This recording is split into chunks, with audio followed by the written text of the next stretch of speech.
Hello, my friends, my family, and my fans. I'm Andrew Ditch.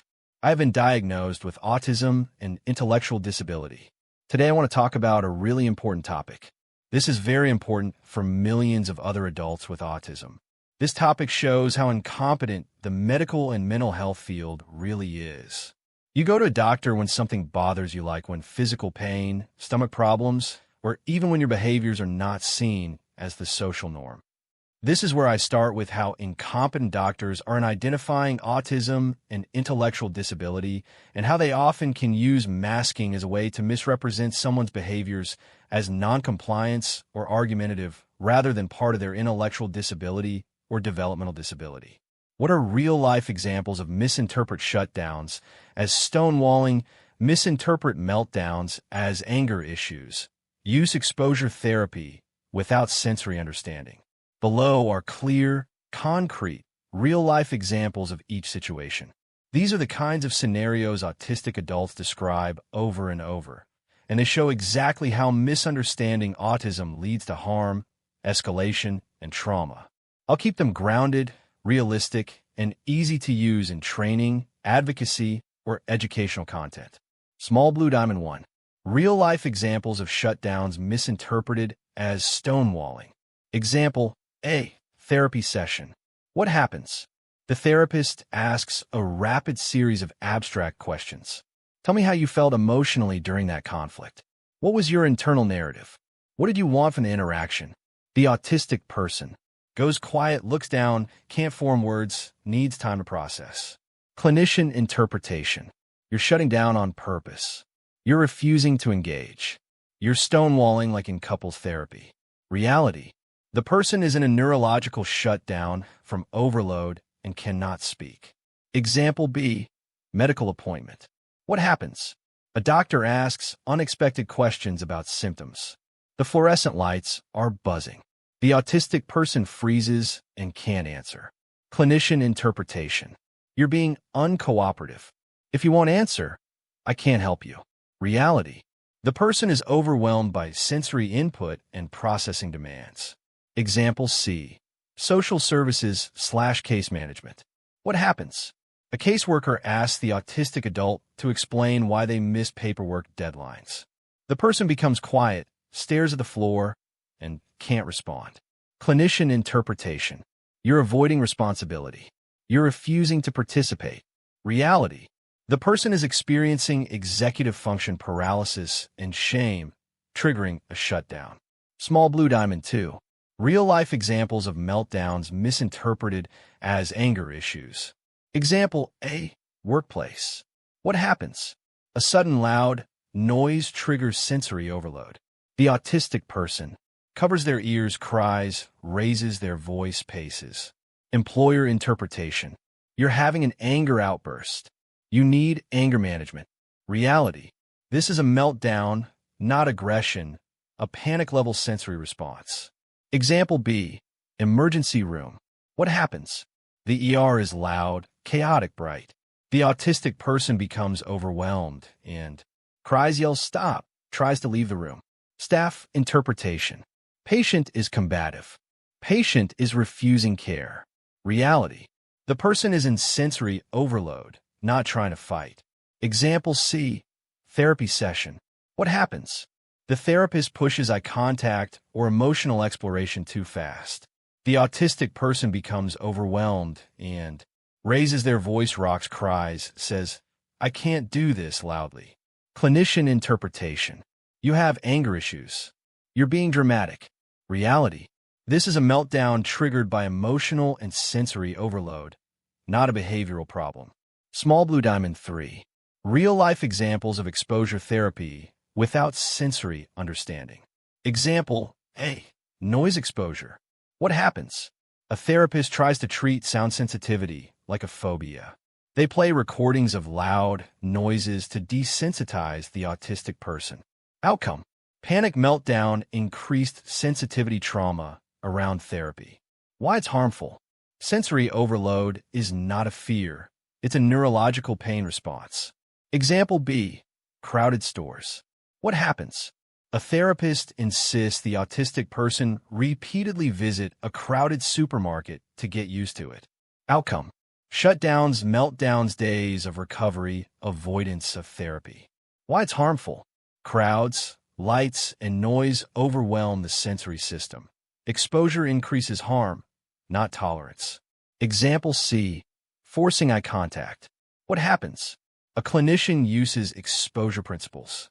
We'll practice eye contact for 10 seconds, then 20, then 30. Outcome: headaches, nausea, panic, loss of processing ability. Why it's harmful: eye contact can be physically painful or cognitively draining for autistic people. Example D. Emotional exposure without autistic trauma understanding. What happens? A therapist pushes the autistic person to sit with distress or stay with the feeling during trauma work. Outcome: shutdown, dissociation, meltdown, loss of speech. Why it's harmful: autistic trauma often involves sensory overload, masking trauma, or medical/institutional trauma. Not the same pathways as neurotypical trauma. Glowing star: the core insight. These misunderstandings aren't small clinical errors. They're safety risks. When clinicians misinterpret autistic neurology as defiance, anger, manipulation, avoidance, noncompliance, they respond with the wrong interventions, which can escalate distress, cause trauma, or push autistic adults out of care entirely. Autistic shutdowns and meltdowns require reduced demands, sensory support, predictability, processing time, respect for communication differences, not confrontation, punishment, or exposure. What is examples of this to help identify mistakes? Use CBT without adapting for literal thinking or processing differences. Below are clear, concrete, real-life examples of how clinicians mistakenly use non-adapted CBT with autistic adults, and how those mistakes show up in sessions. These examples help you identify exactly what goes wrong when CBT is delivered without autism-specific expertise. I'll break them into categories so you can see the pattern. Glowing star 1. Literal thinking versus abstract CBT questions. Example: hey, what's the evidence your fear isn't true? Clinician: what's the evidence that the environment isn't overwhelming? Autistic client: literal: the lights are flickering, the noise is loud, and it physically hurts. Clinician: mistake: you're catastrophizing. That's a cognitive distortion. Why this is wrong: the client is giving accurate sensory information, not distorted thinking. CBT mislabels sensory reality as irrational fear. Example B. What's the story you're telling yourself? Clinician: what story are you telling yourself about the situation? Autistic client: I'm not telling a story. I'm just overwhelmed. Clinician: mistake: you're avoiding the question. Why this is wrong: autistic people often interpret metaphorical language literally. The question itself is inaccessible. Glowing star 2. Processing speed versus CBT's rapid back and forth. Example A. Thought logs. Clinician: let's quickly list your automatic thoughts from this morning. Autistic client: I need time to think. I can't recall them that fast. Clinician: mistake: you're resisting the exercise. Why this is wrong: autistic processing is slower and more detailed. CBT often moves too fast and less adapted. Example B. Catch the thought in the moment. Clinician: next time you feel anxious, catch the thought right away. Autistic client: I don't notice thoughts until hours later. Clinician: mistake: you're not trying hard enough. Why this is wrong: autistic people may experience alexithymia, delayed emotional awareness, or shutdowns that block real-time reflection. Glowing star 3. Mislabeling autistic traits as cognitive distortions. Example: sensory overwhelm labeled as catastrophizing. Client: the noise in the store is unbearable. Clinician: mistake: that's catastrophizing. Let's challenge that thought.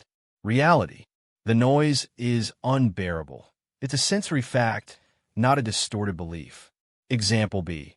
Need for predictability labeled as rigid thinking. Client: I need to know the schedule ahead of time. Clinician: mistake: that's black and white thinking. Reality: Predictability reduces sensory and cognitive overload.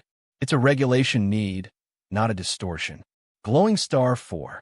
Misunderstanding autistic communication. Example, literal answers mistaken for avoidance. Clinician, how did that situation make you feel emotionally? Autistic client, I don't know. Clinician, mistake. You're avoiding your feelings. Reality, this is alexithymia, not avoidance. Example B, over-explaining mistaken for intellectualizing. Client, gives a detailed, technical explanation of their distress. Clinician, mistake. You're overthinking. You're avoiding the emotional work. Reality, this is the client's natural communication style, not a defense mechanism. Glowing star 5. CBT homework that doesn't fit autistic cognition. Example A. Thought records. Clinician, write down your thoughts every time you feel anxious. Autistic client, I don't notice the anxiety until it's too late. Clinician, mistake. You're not committed to the process. Reality, autistic anxiety often shows up as shutdown, overwhelm, physical symptoms, executive function collapse, not as a clear thought. Example B, try a new social behavior this week. Clinician, practice starting a conversation with a stranger. Autistic client, that's terrifying and unclear. Clinician, mistake. You're resisting change. Reality, the task is too vague, too socially complex, not broken into steps, not sensory aware. Glowing star 6. CBT that ignores sensory or neurological causes. Example A. Treating sensory overload as anxiety. Client, I panic in bright stores. Clinician, mistake. Let's challenge the thought that stores are dangerous. Reality, the issue is sensory overload, not a cognitive distortion. Example B. Treating shutdown as avoidance. Client, I freeze when people ask me questions. Clinician, mistake. That's avoidance. Let's challenge the belief behind it. Reality, shutdown is a neurological response, not a belief. Glowing star, the core insight. Non-adapted CBT fails because it assumes fast processing, abstract, reasoning, emotional awareness, neurotypical sensory experience, neurotypical communication ability to identify thoughts in real time. Autistic adults often need slower pace, concrete language, visual supports, sensory-aware framing, step-by-step structure, alternatives to thought-focused work recognition of shutdowns, meltdowns, and alexithymia. When CBT isn't adapted, clinicians misinterpret autistic neurology as resistance, avoidance, defensiveness, lack of insight, not trying. This leads to harm, misdiagnosis, and loss of trust. If you're interested in disability topics, such as treatment, support, accommodations, and rights, like this video and subscribe for more inclusive content. I will talk to you on my next video.